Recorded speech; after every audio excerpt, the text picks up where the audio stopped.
பண்ணு.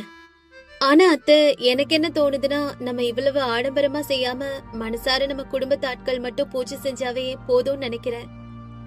இதுவும் நல்ல யோசனைதாம்மா. ஆமா, நீ ரொம்ப புவர் ஃபேமிலில இருந்து வந்தவ தானே? உனக்கு இந்த நவராத்திரியை எப்படி கோலாகலமா கொண்டாடுவாங்கன்னே தெரியாதுல்ல. இந்த முறை பாரு. பத்மினி இந்த மாதிரி சொல்லவும் சரோஜா வருத்தத்தோட அங்கிருந்து கிளம்பிடுறா. இத பார்த்த கமலா பத்மினிய கண்டிச்சு சரோஜாக்கு ஆறுதல் சொல்றா. அம்மாடி சரோஜா, நானும் வந்த நாள்ல இருந்து உன்னை பாக்குறேன். நீ யார்கிட்டயும் பேசாம இப்படி தனியாவே இருக்கிறியேமா.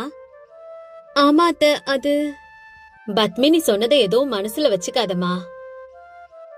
அவ ரொம்ப பிரம்மாண்டமா பூஜை செய்யறா. என்னால எதுவும் செய்ய முடியலையே அத்தை. கடவுளை வழிபட நல்ல மனசுதாமா முக்கியம். அவ அவளுக்கு பிடிச்ச மாதிரி பூஜையை பண்ணட்டும். நீ உனக்கு பிடிச்ச மாதிரி பூஜையை பண்ணுமா. சரி அத்தை அப்படின்னு சொல்ற சரோஜா பூஜைக்காக ஏதாவது பண்ணணும்னு முடிவு பண்றா. இன்னொரு பக்கம் பத்மினி பெரிய அளவுல ஆரவாரமா பூஜையை பண்ணணும்னு நினைக்கிறா. இதனால அக்கம் பக்கத்துல இருக்கவங்க பேசிக்கிறாங்க. என்னப்பா மூர்த்தி, கவனிச்சியா? நம்ம வம்சி வீடு களை கட்டுது. என்ன விஷயமா இருக்கும்? உனக்கு ஏதாவது தெரியுமா? அவங்க வீட்டுல நவராத்திரி விழா கொண்டாடுறாங்கப்பா. அப்படியா? அவங்க கொண்டாடினா கொண்டாடிட்டு போறாங்கப்பா. ஆனா இந்த மண்டபங்க, லைட்டிங்ஸ் இதெல்லாம் என்னது? அட ஆமாப்பா, இந்த முறை ரொம்ப பிரம்மாண்டமா செய்யறாங்களாம். எங்க வீட்டம்மா சொன்னுச்சு. நம்ம காலனில இருக்க எல்லாரையும் வேற வர சொல்லிருக்காங்களாம். அடட, நல்ல செலவு செய்யறாங்களேப்பா. பணம் எங்க இருந்து வரும் உங்களுக்கு? இதெல்லாம் அவங்க வீட்டு சின்ன மருமகளோட பிளானாப்பா. அவங்க வீட்டு மூத்த மருமக என்னப்பா பண்ணுது?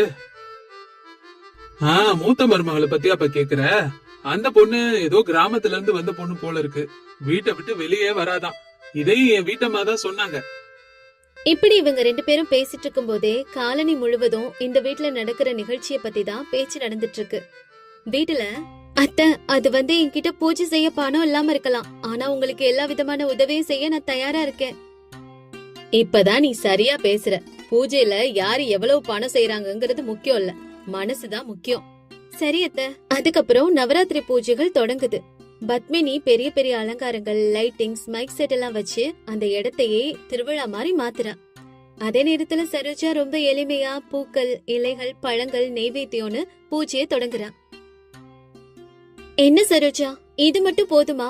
ஒரு ஃபங்க்ஷன்னா எவ்வளவு கிராண்டா இருக்கணும். கடவுளை வழிபட நல்ல மனசும் நெய்வேத்தியமும் இருந்தா கூட அதுவே போதும். என்ன சொல்ற நீ? உன்கிட்ட பணம் இல்லன்னு சொல்லிருந்தா என்கிட்ட கேட்டா நான் கொடுத்திருப்பேனே.